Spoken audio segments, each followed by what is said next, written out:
Alright, what's up everybody, back with another edition of Everyday Hoops. Hope you guys have a good one. Today, we're going to talk about Team USA, the 2024 Olympics, and me trying and just talking about what Team USA could look like next year.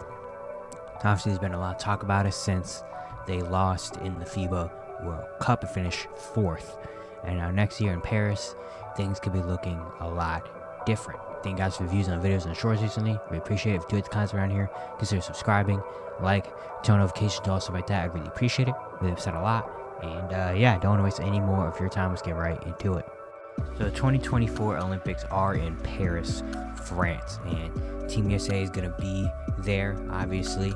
And a lot of kind of redemption could be in store for this Olympic team. Obviously, this year, they finished 4th in the FIBA World Cup, the second time in a row in the FIBA that they did not make it to the championship game.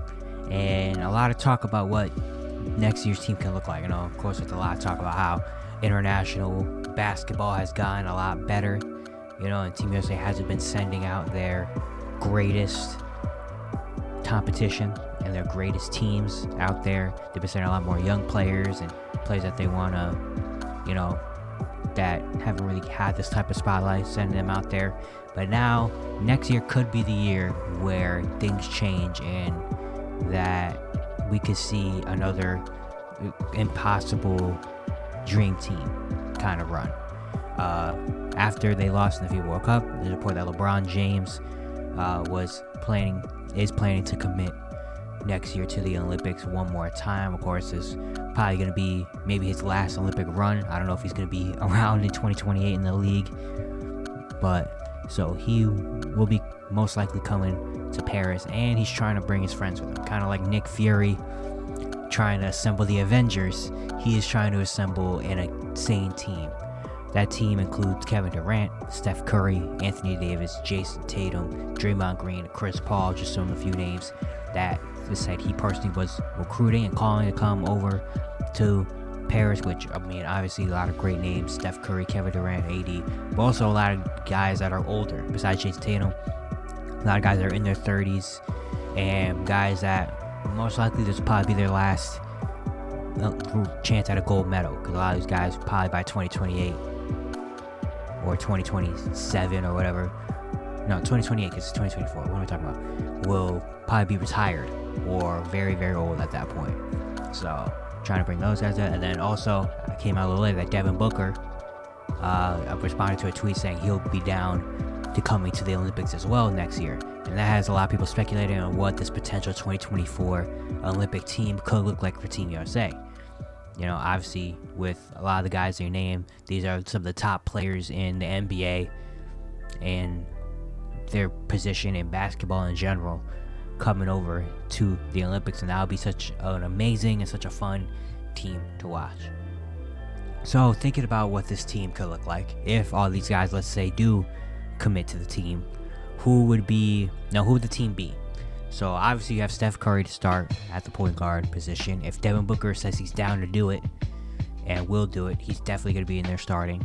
We have LeBron, Kevin Durant, and then I don't really know. You could go if Anthony Davis would commit, because of course you have the injury issues with AD, and depending on how he wants to spend his offseason and stuff, maybe Anthony Davis would be a really good big man down there, obviously, protecting the rim, doing stuff like that. But he's still kind of a question mark, and if he would join or not. And if he doesn't join, or even if he does join, we also have Jason Tatum in there. So are we potentially bring Jason Tatum off the bench, which would be crazy?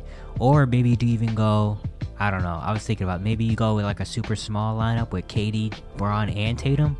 Maybe put like KD or put Bron at the center. You know, like that would be an insane line. I don't think they would do it, because I think there's a lot of teams that have bigs that are bigger than that. You know, so and play with a more traditional big man. So I don't think Team USA could get away with that so easy without it coming at a cost. But it would be crazy if they do throw like LeBron or KD at the center, throw Tatum out there. But most likely Tatum's coming off the bench, and they want an actual big man center, especially after what happened in the FIBA World Cup, where their centers did not have an amazing time there. So Anthony Davis, if he would commit, would be very nice to see. But some other replacements, Bam Adebayo, who has played for Team USA before, would be an amazing guy in there as well. Defensively, he can do a lot of other things. There's also been a big talk about Joel Embiid. Joel Embiid technically has U.S. citizenship now and can play for Team USA, but there's also been talk about him going to play in France, where he has citizenship as well, but also maybe even Cameroon, where he was born. So Joel Embiid can go a lot of different ways here. There's been a lot of talk about if Joel Embiid should play for Team USA, and if they would recruit him to come to Team USA, would he play for the USA? Would he go play with France? And for me personally, honestly, I kind of want to see him not play for Team USA, not in like a crazy way, but I think it'll be a lot more competitive, a lot more fun to see him play in France. Like if he plays with him, Rudy, Evan Fournier, and them, or if he goes to Cameroon, maybe him and Pascal Siakam will put together something nice. But I don't know. I just feel like it would be. I would want to see him play for a different country. I would like to see him play for France, especially if they have him, Gobert, and Wemby. Imagine that size down there. If you have Embiid, Gobert, you have Embiid in there, Wemby at the 4, and then you take Embiid out and Rudy Gobert's in there. Like that would be. It's like no one's scoring in the paint in that team. No one is scoring in the paint. They have to shoot all threes. No one's scoring in that paint. Like that would be insane, and that would be actually really fun. So honestly, if Joel Embiid comes to Team USA, like whatever, it would make this team even more crazy and stacked. Because he just won the MVP, obviously. But I think it would make a lot more fun, and it have to be a lot more interesting if Joel does go over and maybe play for France or whoever he wants to play for. But at the end of the day, it's his decision, whatever he wants to do. But if Joel does come to Team USA, he'll be automatically starting center. But let's say Joel Embiid goes to France and wants to play for Team France. Bam, I think would be a good guy in there at center. I think he's the perfect guy. But Anthony Davis, if he does come in as well, would be really good. And then after that, you have Draymond Green and Chris Paul off the bench, 2 vets. And after that, it gets a little bit interesting. Who do you want to see? I personally think Anthony Edwards. I would love to see him play on Team USA next year. He was amazing at the FIBA World Cup, kind of taking another leap to superstar level. And if he does next year come out and have a really, really good season, I will not be surprised if Grant Hill and them call up Ant and like, hey, you want to come back and play for us? I think it would just be great for him because they always Team USA, I feel like, always kind of has a young star on the rise come and play. Like Anthony Davis, that was him in 2012 when he played with Team USA right after he got drafted, and now look what he did. So I feel like Team USA always recently always has that young star looking to take that next level that isn't a superstar yet, but is like on projection to be there, and that really breaks him out. So I feel like Anthony Edwards, I would love to see him play, him being around that atmosphere with LeBron, KD, Steph, and them. And if he plays really good, maybe he could take his game to a whole nother level, which we are expecting him to in the next few years. But yeah, that would be really fun. And then after that, you get really interesting. Because of course, you have so many players that you could put in there. So let's say the backup is Chris Paul, Anthony Edwards, and Draymond Green backup. After that, who's your backup 3? Well, probably Jason Tatum, actually. Jason Tatum. Let's say Anthony Davis does come. Then you have Tatum. And then maybe Bam, I guess. That would be my team. My backup Bam. Backup center, unless you want a stretching big, which in that case, maybe you bring Jaren back. I don't know. It depends on how the team lineup. Because if Bam or Jaren is in there, I'd rather take Bam on my team for Team USA. But also, if you're gonna have Draymond and Bam out there, the spacing is gonna be great. So maybe you want Jaren, but even then. But then again, Draymond can run with a lot of different lineups, and Team USA can run with a lot of different lineups. How much versatility they're gonna have, I think they can run a few different lineups. So Bam and Draymond, I don't think would be a detriment on the court because they both are locking down defensively and both can pass the ball really well. Can give handoffs to Tatum and handoffs to Anthony Edwards for threes and stuff.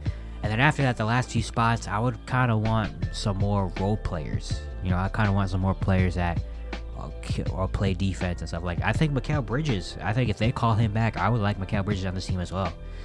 Statistically, he was the best player in the FIBA World Cup, and I think he just fits. He's a guy that, is used to just playing a role. He doesn't have to do too much with the ball. He literally just come in and go out there, lock up their best player. That's all you got to do. Go out there, and lock up your best player. Then if you get open shots on the wing for 3, knock him down. That would be his role. I think that would be really good. Maybe a third string point guard, maybe a younger point guard, maybe a Trae Young. I don't know. Think about Trae Young, Tyrese Halliburton. Maybe they'll bring him back. After that, who would a good third string point guard be for Team USA? Maybe Tyrese Halliburton. Maybe you bring in a Donovan Mitchell. I forget Donovan Mitchell is in there. He would be really nice, even though he's not really a point guard. He will be in there and provide a nice energy, I guess. And maybe he can play a little bit of point guard. He's not a full-time point guard, but if you need him to, he can help facilitate a little bit. But thinking of actual point guards, I can't really think of any right now that'd be in there. I don't know about Ja Morant. I don't know how they would, if they would not let him play on the team, but all the stuff going on. Maybe they want to send that out to represent the country. I don't know. But Ja, they're gonna have a lot of picks. Obviously, the NBA and all the great American players we have a lot of players that can go in. But it's looking like next year's Olympic team is gonna be a kind of a last dance type dream team run. It was looking like, and what people are hyping up to be, and LeBron recruiting everybody and stuff.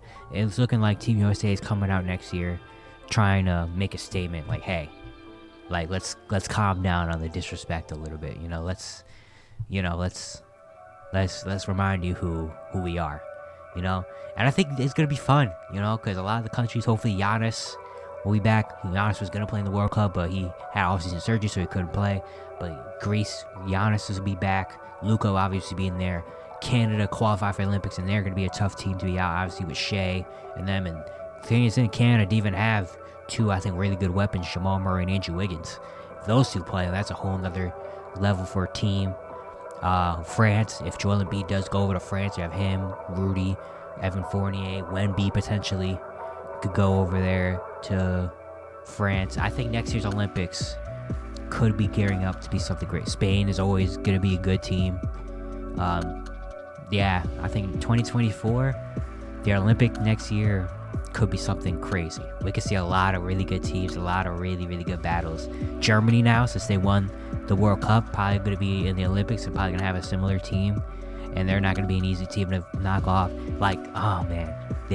Thinking about it now, next year's Olympics, man, I think we could see something very special. Not just from Team USA and them, but from a lot of different teams. I am super, super, super excited to see how it all unfolds. That's it for today. Hope you guys enjoyed. Once again, if you enjoyed the content, consider subscribing, turn notifications on, stuff like that. I really appreciate it. It helps out a lot. And I'll see you guys tomorrow.